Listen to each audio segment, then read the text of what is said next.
Marwadi university మంచి భవిష్యత్తు కోసం తెలుగు విద్యార్థులు ఇష్టపడే యూనివర్సిటీ. కాల్ 9059052378 9059052379.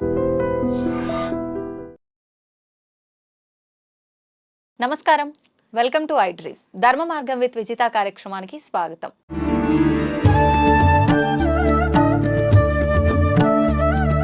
ప్రస్తుతం మనతో పాటు ఉన్నారు ప్రముఖ సామాజిక ఆధ్యాత్మికవేత్త లక్కరాజు నిర్మలమ్మ గారు. అమ్మగారితో మాట్లాడి మరిన్ని ఇంట్రెస్టింగ్ టాపిక్స్ అడిగి తెలుసుకుందాం. మంచి మంచి విషయాలు, మంచి మంచి కబుర్లు మాట్లాడుకుందాం.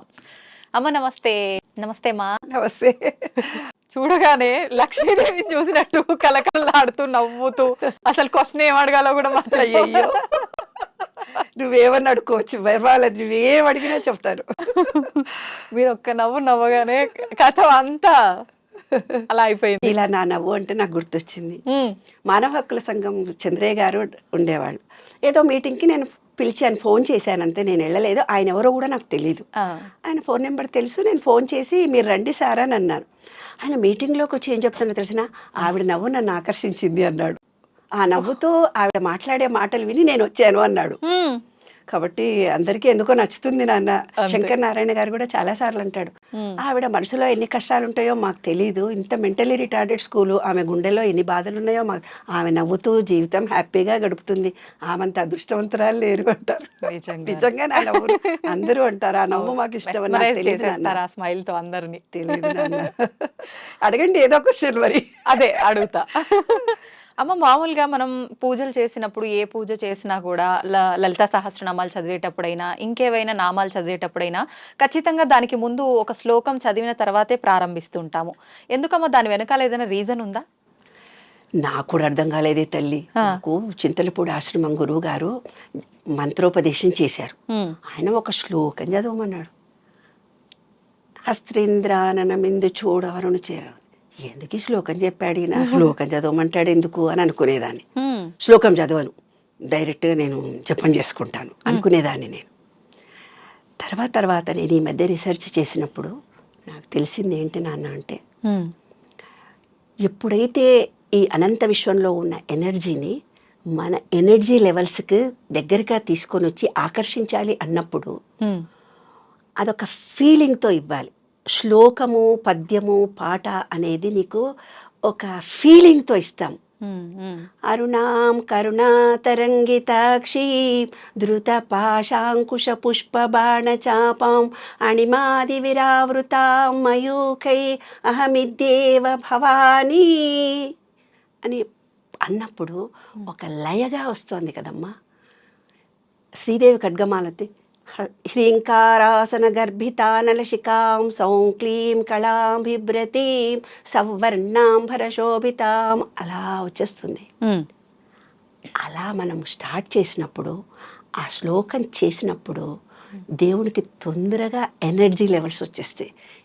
నేను చెప్పాను కదా, మనకులో consciousness, sub consciousness, super consciousness. ఈ సబ్ కాన్షియస్ మైండ్ అనే దానికి ఫీలింగ్ మాత్రమే వస్తుంది. దేవుడు ఏ దేవుణ్ణి అయితే నువ్వు కోరుకున్నావో పూర్తి సర్వసమర్పణగా, నాయనా నీవే ఉన్నావు, నాకు తెలీదు, నేను ఈ కష్టంలో ఉన్నాను, నువ్వు వాదుకో, పూర్తి శరణాగతి అయిపోయాను. భక్త ప్రహ్లాద సినిమాలో, కొన్ని సినిమాలో ఇది ఇసిరేస్తాడు, బిడ్డను కూడా చంపేస్తాడు. ఆ సినిమాలలో మనం చూస్తూ పోతుంటాం. ఆ భక్తి పారవశ్యంలో వాళ్ళు ఏం చేస్తున్నారో తెలియదు. ఆ సబ్ కాన్షియస్ మైండ్ భగవంతుడి లెవెల్స్లో ఈ సబ్ కాన్షియస్నెస్ ఫీలింగ్ తెలుసు కాబట్టి ఆయనతో మమేకం అయిపోయి ఆయనను శరణు వేడుకుంటారు. కానీ ఇక్కడ ఏం జరుగుతుందో ఫిజికల్ బాడీలో జరుగుతున్నాయని మర్చిపోతారు. అంటే భగవంతుణ్ణి మనం చేరుకోవడానికి తప్పని పరిస్థితుల్లో ఆ లెవెల్కి మనం వెళ్ళాలి. అంటే ఖచ్చితంగా మనం ఒక పాటలు పాడిన అన్నమయ్య కానీ, మరి ప్రతి పాటలు పాడిన వాళ్ళందరూ దైవాన్ని చేరుకున్నారు కదా. ఆ దేవుడు వాళ్ళ కళ్ళెదురుగా వచ్చి పాటలు పాడు అని కూడా అడిగారు కదా, అదంతా ఫీలింగే. కానీ భగవత్ శక్తితో మమేకమైపోయారు. నేను చెప్పాను, ఒక ఎనర్జీ, ఆ ఎనర్జీ లెవెల్కి మన సబ్ కాన్షియస్ మైండ్ వెళ్ళి నువ్వు ఏ రూపంలో ఉన్నా ఆ సబ్ కాన్షియస్ మైండ్కు ఫీలింగ్ తెలుసు. ఒక ఉదాహరణ చెప్తాను నాన్న, నీకు అర్థం కాకపోతే ఇంకొక చిన్న ఉదాహరణ చెప్తా. అలాగేమ్మా. పాత సినిమాలు ఉన్నాయి. పాత సినిమాలో ఎవరో హాస్పిటల్లో పడి ట్రీట్మెంట్ తీసుకుంటుంటారు. పాత సినిమాలు, మా అప్పటి సినిమాలు తల్లి, ఇప్పుడు కాదు. పాత సినిమాల్లో ప్రతిదీ అక్కడ ట్రీట్మెంట్ తీసుకుంటూ ఉంటాడు, అక్కడెక్కడో యుద్ధం చేస్తుంటాడు, అక్కడేదో పడిపోయి అన్కాన్షియస్ ఈడ దేవుడి పాదాలు పట్టుకొని ఓ అని ఒక శ్లోకం పెట్టి పాటలు పాడుతూ ఉండేది. నాయన నీవే ఉన్నావు, నిన్నే ఒక పామునో ఒక దేవతనో ఒక వెంకటేశ్వర స్వామినో ఏదో పూజలు చేస్తూ ఉండేవాళ్ళు. ఒక పాట పాడగానే వాళ్ళు బాగా అయిపోయేవాళ్ళు. ఎందుకంటే మా ఫ్రెండ్స్ అందరూ తుంటరోళ్ళు ఉంటారు కదా, వాళ్ళందరూ అనేవాడు ఎవరికైనా జబ్బు చేసి జ్వరం వస్తే ఒక పాట పాడండి తగ్గిపోతుంది. అక్కడ హాస్పిటల్లో ఉండి జ్వరం వచ్చినప్పుడు అదే నిన్న సినిమాలో ఒక పాట పాడితే తగ్గిపోయింది కదా, మీరు కూడా ఒక పాట పాడండి అనేవాళ్ళు. ఆ పాటలో అంతరార్థం ఏమిటంటే, నాయన నీవు లేకుండా నేను లేను, నేను సంపూర్తిగా నమ్మాను. నా కొడుకో నా భార్యో నా భర్తో నా బిడ్డో నా కుక్క పిల్లనో నాకు కోరుకున్న ఒక మనిషి కష్టాల్లో ఉన్నాడు, తప్పనిసరిగా నువ్వు చేరు అని ఒక ఫీలింగ్తో, ఎప్పుడైతే మన సబ్ కాన్షియస్ మైండ్ ఫీలింగ్తో చెబుతుందో ఆ కోరిక తీరుతుంది నాన్న. అందుకనే శ్లోకం పెట్టారు. తప్పనిసరిగా ఎవ్వరమైనా పూజ చేసేటప్పుడు అష్టోత్తరం చదివినా కూడా మనకు ఒక శ్లోకం ఉంటుంది. ఆ శ్లోకంతో ఆ అమ్మవారి నామాన్ని తలుచుకొని ఆ దేవుడిని తదేకంగా ఆ వర్ణనంతా వర్ణించి ఆ రూపాన్ని మనలో తలుచుకొని సర్వ సమర్పణ చేయడానికి ఇచ్చినటువంటిదమ్మా ఆ వర్ణన. అది చాలా ముఖ్యమైనటువంటి అంశం. అదే మనకు మొదటి మెట్టు పూజకి మొదటి మెట్టు అనమాట. సర్వ సమర్పణతో డెడికేటెడ్తో ఒక పాటగా కానీ శ్లోకంగా కానీ సర్వ సమర్పణ చేసి ఫీలింగ్తో అది చేసేది సక్సెస్ అవుతుంది. అది సైన్స్. అవును. ఇప్పుడు చూసేదానికి మూఢ విశ్వాసం అనుకుంటాం, కాదు, అదొక సైన్స్. సబ్ కాన్షియస్ మైండ్కు ఫీలింగ్, అట్రాక్షన్ ఆఫ్ లాలో ఇదే. నీకు ఏదైనా కారు కావాలంటే కారు వచ్చినట్టుగా ఫీల్ అయిపోనాయనా, లేదు నీకు డబ్బు వచ్చినట్టుగా ఫీల్ అయిపోయినా ఆ డబ్బును ఎలా కౌంటింగ్ చేయనాయనా అనేది ఇదే. కాబట్టి ఆ భగవంతుణ్ణి మనం ఏమనుకుంటామో, మనం ఏం కోరుకోదలుచుకున్నామో ఆయనకు సర్వసమర్పణ అయిని డెడికేటెడ్గా అనుకుంటే మనం ఏమనుకుంటే జరుగుతాయి. అది సబ్ కాన్షియస్ మైండ్కు ఫీలింగ్ తెలుసు. ఇంకొక బ్యాడ్ కూడా చెప్తాను దీనికి.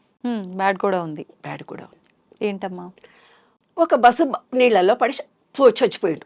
ఒక బస్సు పడిపోయింది. ఇంకో డ్రైవర్ ఇక్కడ కూర్చొని అనుకుంటాడు, ఏమనుకుంటాడు తెలిసిన, నేను కూడా కరీంనగర్ రోడ్డు మీద నుంచే పోతా, నేను కూడా రాత్రి 12 గంటలకే పోతా, నేను పోతుంటే చెరువే ఉంటుంది, నేను కూడా ఎప్పుడో చెరువులో. ఆ టీవీలో చూస్తాడు, పేపర్లో చదువుతాడు, సెల్ ఫోన్ పక్కన పెట్టుకొని వింటూ ఉంటాడు. సాయంత్రం పోతాడు, బస్సు స్టార్ట్ చేస్తాడు, అప్పటికే తాగుంటాడు, పోతాడు, డైరెక్ట్గా చెరువులకే తీసుకెళ్ళిపోతాడు. ఎందుకు? ఫీలింగ్ పొద్దుటే ఆ నెగటివ్ వేవ్స్ విశ్వంలో ఉన్నాయి. ఇతను ఏం చేశాడు? ఆ నెగటివ్ థాట్స్ తోటే వెళ్ళాడు. అవి ఇతన్ని ఆకర్షించాయి. డైరెక్ట్గా నీ సబ్ కాన్షియస్ మైండ్కు నువ్వు మంచా చెడా నీవు ఫీలింగ్ మాత్రమే అర్థం చేసుకుంటుంది అది.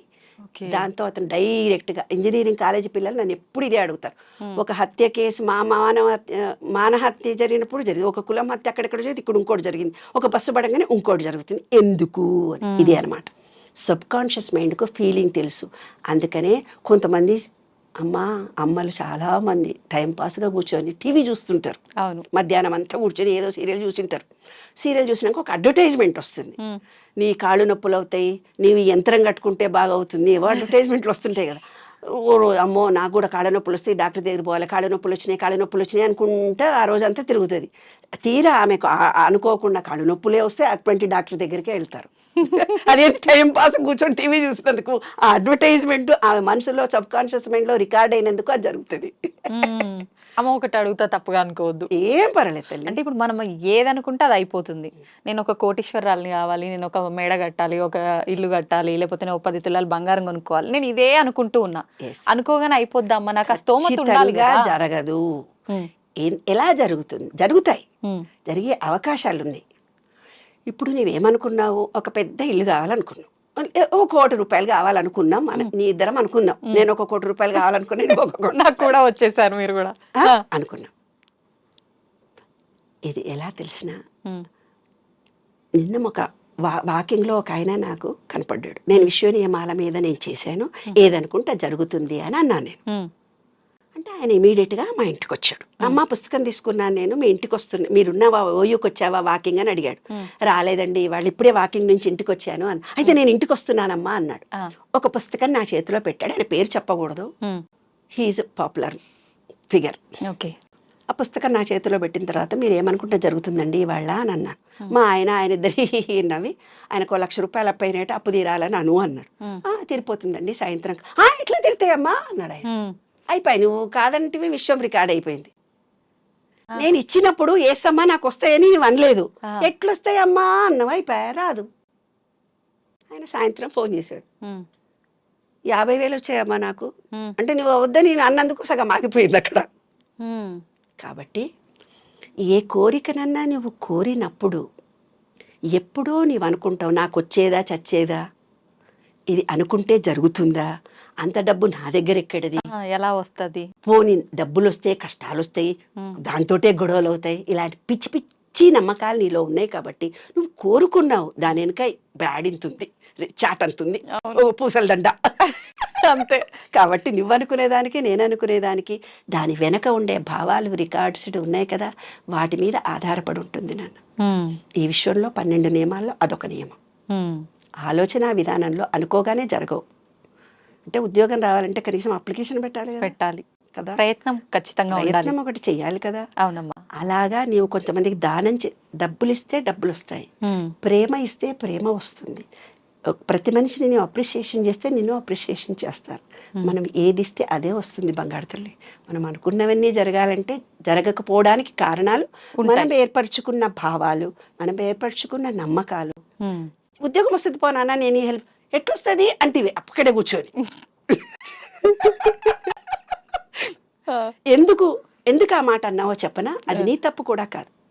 చిన్నప్పటి నుంచి మనం పెరుగుతూ ఉన్నప్పుడు మన ఇంట్లో అమ్మా నాన్ననే కష్టపడాలిరా, నువ్వు కష్టపడకపోతే కాదురా, నువ్వు కష్టపడితేనే నీ బ్రతికెళ్తుందిరా, నువ్వు కష్టపడకుంటే.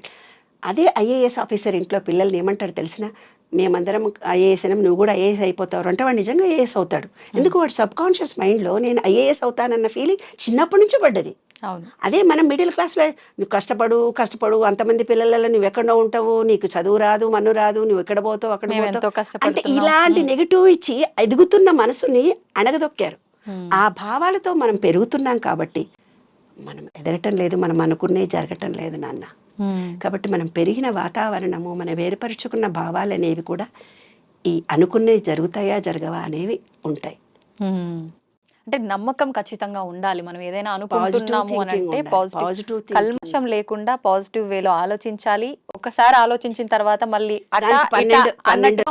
12 నియమాలు ఉన్నాయి. ఆ నియమాలకు అనుగుణంగా ఈ విషయంలో కొన్ని నియమాలు ఇచ్చాడు. ఆ నియమాలకు అనుగుణంగా మనం ప్రవర్తిస్తే మనం అనుకున్నది జరుగుతుంది నాన్న.